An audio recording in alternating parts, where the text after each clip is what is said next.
पूछना चाह रहे हैं हम राना मोहम्मद अफजल साहब एडवोकेट से कि वो पसरूर की तरक्की के बारे में और पसरूर के बारे में क्या कहना चाहेंगे, कोई पैगाम देना चाहेंगे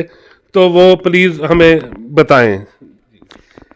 हमारी ये बदकिस्मती है पसरूर की कि हम जब से पैदा हुए हैं पसरूर ने मुस्लिम लीग नून को वोट दिया है, लेकिन पसमानदगी में शायद पसरूर नंबर 1 है। और मैं जब इधर एमपीए बना था तो मेरा एक ही नारा था कि चूँकि मैं पसरूर का हूँ, पसरूर का बेटा हूँ, तो पसरूर को मैंने संवारना है,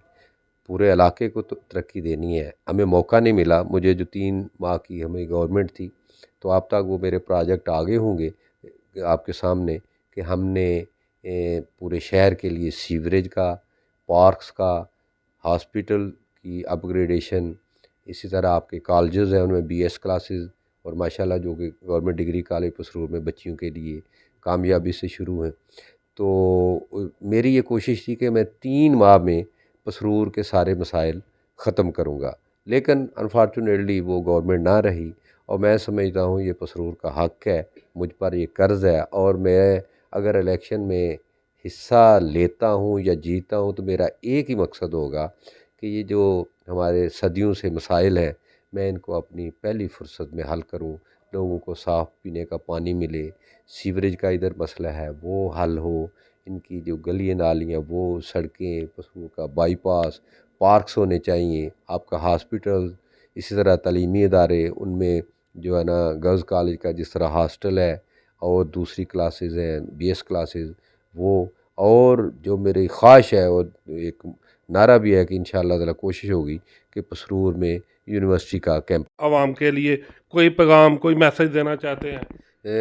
जो परसों कन्वेंशन और 3 मार्च को गुजरांवाला में, वो बड़ा सरप्राइजिंग था,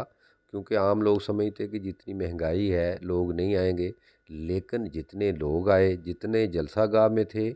उतने ही लोग बाहर थे, और लोगों का जोश व जज्बा जो है वो दीदनी था। तो मैं समझता हूँ कि ये बड़ी खुशाइंद बात है कि मरियम बीबी बाहर निकली है, और हम जो बड़े डिफेंसिव पोजीशन पे थे, हमारे वर्कर जो है डिफेंस है वो अब बाहर निकलेंगे और लोगों में इंशाअल्लाह ताला जाएंगे और लोगों को ये शऊर देंगे कि ये जो मुश्किल हालात हैं ये बहुत दिन तक नहीं रहेंगे, लेकिन जिस तरह की अनारकी इमरान खां फैला रहा है, अगर आप उस पर यकीन करेंगे तो फिर इस मुल्क का अल्लाह ही हाफ़िज़ है। जो बंदा 4 साल अपने दौरे हुकूमत में एक भी काम सिवाय करप्शन के नहीं बता सकता कि मैंने किया, उस पर आगे आप क्या यकीन करेंगे? ये बहुत बड़ा फितना है, और मैं समझता हूँ कि इस वक्त जो ये इलेक्शन अगर होते हैं तो ये एक जिहाद होगा, और पूरी कौम को ये बावर करना होगा कि हमने ये इलेक्शन एमपी एमएनए बनाने के लिए नहीं बल्कि मुल्क बचाने के लिए लड़ना है, और पाकिस्तान को वोट देना है हमने। एक और आखिरी सवाल राणा साहब, लोग पूछ रहे हैं कि उज़मा गिलानी आपको एक ट्रक दे रही थी,